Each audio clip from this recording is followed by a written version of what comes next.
Salib Kristen adalah simbolisme dari iman Kristen. Namun tahukah Anda bahwa simbol salib Kristen memiliki banyak sekali varian yang disebabkan oleh perbedaan tujuan, budaya dan peradaban yang memaknai salib secara berbeda pula. Meskipun demikian, semua varian salib Kristen pada akhirnya akan selalu merujuk pada satu salib, yaitu salib Yesus sebagai titik pusat dari kekristenan. Kami tidak dapat memberikan angka pasti berapa jenis salib yang ada, terutama karena banyaknya variasi dan adaptasi yang terjadi di berbagai tempat dan denominasi Kristen. Mari kita lihat bagian pertama dari variasi salib Kristen yang digunakan secara luas. 1. Salib Latin. Salib Latin adalah salah satu bentuk salib tertua dan yang paling populer dalam representasi iman Kristen di banyak gereja, katedral dan karya seni Kristen di seluruh dunia. Simbol salib ini memiliki lengan vertikal yang dibuat lebih panjang dan di atasnya melintang lengan horizontal yang lebih pendek. Salib Latin dianggap sebagai simbol universal agama Kristen yang melambangkan sengsara Kristus dan karya penebusan. 2. Salib Yunani. Salib ini merupakan simbol yang populer dalam kekristenan Ortodoks Timur, di mana salib ini didesain memiliki 4 lengan yang sama panjang yang dimaknai sebagai misi penyebaran agama Kristen ke 4 penjuru dunia. Salib Yunani berasal dari sejarah kuno. Awalnya, gereja mengadopsi salib Latin dan Kirho melalui Labarum Constantinus. Selanjutnya Julian menghapus keduanya. Ketika Justinianus berkuasa, dia kembali menggunakan salib, tetapi mulai menggunakan apa yang dikenal sebagai salib Yunani. Pada akhirnya, simbolismenya sama dengan salib Latin, melambangkan penyaliban dan kebangkitan Yesus. 3. Salib Celtic. Salib Celtic menampilkan salib dengan cincin melingkari titik tengah lengan salib. Lambang ini memadukan simbolisme Celtic kuno ke dalam simbol iman Kristen. Cincin melambangkan keabadian atau matahari dan salib melambangkan iman Kristen. Diperkirakan bentuk salib ini mungkin telah diperkenalkan oleh Santo Patrick sendiri ketika mengubah orang-orang Irlandia yang kafir menjadi Kristen pada tahun 440. Dalam prosesnya, ia menemukan orang-orang menyembah dewa dengan lingkaran sebagai simbolnya. Santo Patrick menjelaskan kepada mereka bahwa itu bukanlah Tuhan, tetapi Tuhan yang menciptakan matahari menggunakan simbol yang berbeda. Dia kemudian menggoreskan salib Latin di atas lingkaran dan menceritakan kepada mereka tentang kisah penyaliban, dan dari sinilah dikenal salib Celtic. 4. Salib Santo Andreas. Salib Santo Andreas atau Saltir adalah salib berbentuk X yang diasosiasikan dengan Santo Andreas, yang menurut tradisi gereja disalib pada salib yang berbentuk X. Salib Santo Andreas sangat populer di Skotlandia sendiri karena Santo Andreas adalah santo pelindung Skotlandia dan salib ini muncul di bendera mereka. 5. Salib Santo Petrus. Salib terbalik atau salib Santo Petrus merupakan salib Latin yang dipajang terbalik. Desain salib ini didasarkan pada tradisi Kristen yang menyebutkan bahwa Rasul Petrus meminta dirinya untuk disalib dengan kepala di bawah saat ia menjadi martir, karena merasa dirinya tidak layak untuk mati dengan cara yang persis sama dengan kematian Yesus Kristus. Meskipun tidak begitu populer dalam agama Kristen, salib Santo Petrus sangat dihormati oleh banyak orang Kristen sebagai representasi yang kuat dari kerendahan hati dan perasaan tidak layak di hadapan Kristus. 6. Salib Kalvari. Salib Kalvari atau disebut juga salib altar, disimbolkan dengan sebuah salib dengan 3 anak tangga di kakinya. 3 anak tangga menuju salib melambangkan bukit di Kalvari, atau dalam urutan menurun melambangkan iman, pengharapan dan kasih. 7. Salib Tau. Salib Tau atau salib Santo Antonius, merupakan lambang salib Kristen yang menyerupai huruf Yunani, Tau. Santo Antonius dari Mesir, seorang biarawan awal yang paling terkemuka sering digambarkan membawa salib Tau. Saat ini, salib Tau tidak terlalu populer tetapi tetap penting karena Santo Fransiskus menyukai simbol ini dimanapun dalam Ordo Fransiskannya. 8. Salib Malta. Salib Malta merupakan salib Yunani dengan 4 lengan sama panjang berbentuk V atau mata panah yang masing-masing ujung tajam menghadap ke dalam.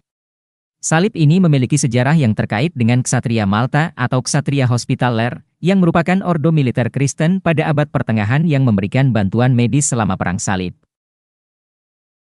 9. Salib Patriarkat.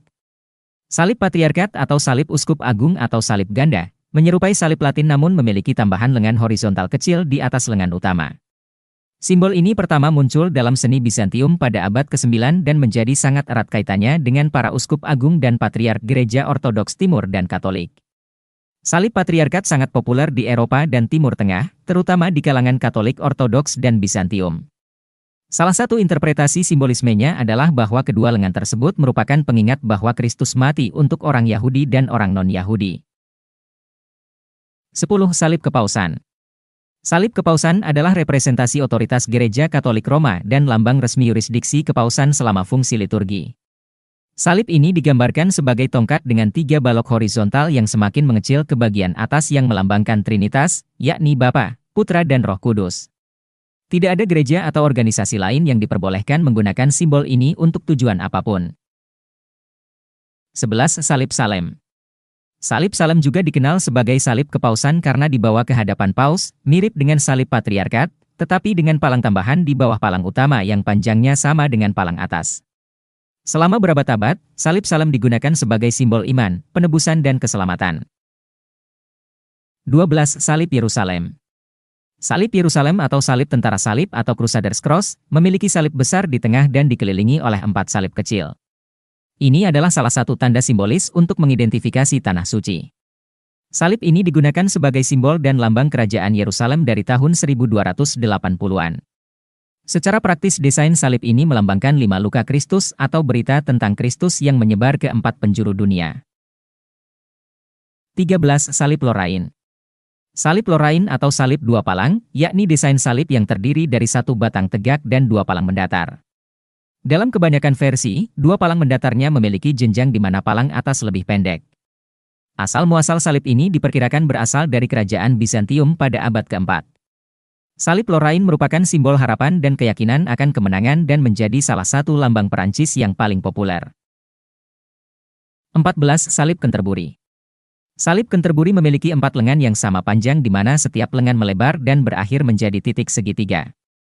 Salib ini berasal dari gereja induk komuni Anglikan yang ditemukan di Canterbury, Inggris, pada abad ke-8 atau ke-9.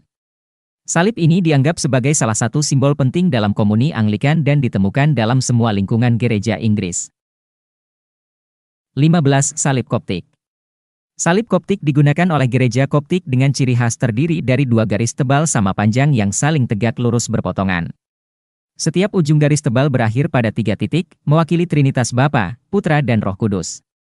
Secara keseluruhan terdapat 12 titik yang melambangkan para rasul yang misinya menyebarkan berita Injil ke seluruh dunia. 16. Salib Fleury. Salib Fleury digambarkan sebagai sebuah salib tradisional dengan bunga bakung yang tumbuh subur di setiap ujungnya yang menandakan kemurnian dan ketulusan semua makhluk Tuhan. Salib Fleury sering digunakan sebagai simbol kebangkitan. 3 kelopak bunga juga diartikan sebagai representasi Bapa, Putra dan Roh Kudus. Salib Fleury populer digunakan karena merupakan salah satu salib terkenal dalam karya seni heraldik dan Kristen. 17. Salib Ortodoks Rusia. Salib Ortodoks Rusia merupakan desain salib yang memiliki 1 palang miring tambahan di bagian bawah. Palang atas adalah tempat tulisan Inri dalam karakter Slavia dan palang tengah yang lebih besar adalah tempat tangan Kristus dipaku. Sedangkan palang bawah yang miring adalah tempat kakinya dipaku, yang dibuat miring menyamping ke atas dari sisi pencuri yang bertobat dan ke bawah menuju sisi pencuri yang tidak mau bertobat. Berakar pada tradisi Bizantium, salib Ortodoks Rusia menandakan iman yang terkait dengan Ortodoksi Timur khususnya di Rusia dan negara-negara yang berdekatan. 18. Salib Rusia. Salib Rusia adalah variasi salib Kristen dengan 2 palang, di mana palang atas berbentuk horizontal dan lebih panjang, dan palang bawah berbentuk diagonal. Saat konsili gereja Moskow pada tahun 1654, Patriark Nikon dari Moskow mempromosikan keputusan untuk mengganti salib Ortodoks berujung 8 dengan salib Rusia berujung 6. Palang bawah dengan ujung yang mengarah ke atas menandakan pencuri yang bertobat, sementara ujung yang mengarah ke bawah menandakan pencuri lain yang disalib yang menghujat Yesus Kristus. 19. An atau salib Koptik Mesir. An atau salib Koptik Mesir, memiliki desain berbentuk T dengan sebuah lingkaran yang menggantikan palang atas. An adalah singkatan hieroglif Mesir kuno yang dikenal sebagai salib Mesir Koptik atau kunci kehidupan setelah diadopsi oleh umat Kristen Koptik. Lingkaran di atas dikaitkan dengan kehidupan abadi dan terbitnya matahari. An populer di kalangan komunitas Kristen Koptik sehingga dapat ditemukan pada ikon gereja dan juga perhiasan. 20. Salib Sengsara. Salib sengsara mempunyai ciri khas ujung-ujung yang runcing, untuk mengingatkan kita akan penderitaan yang dialami Yesus pada saat kematiannya. Salib sengsara juga disebut salib runcing, salib paku atau salib tukang kayu. 21. Salib Kiro.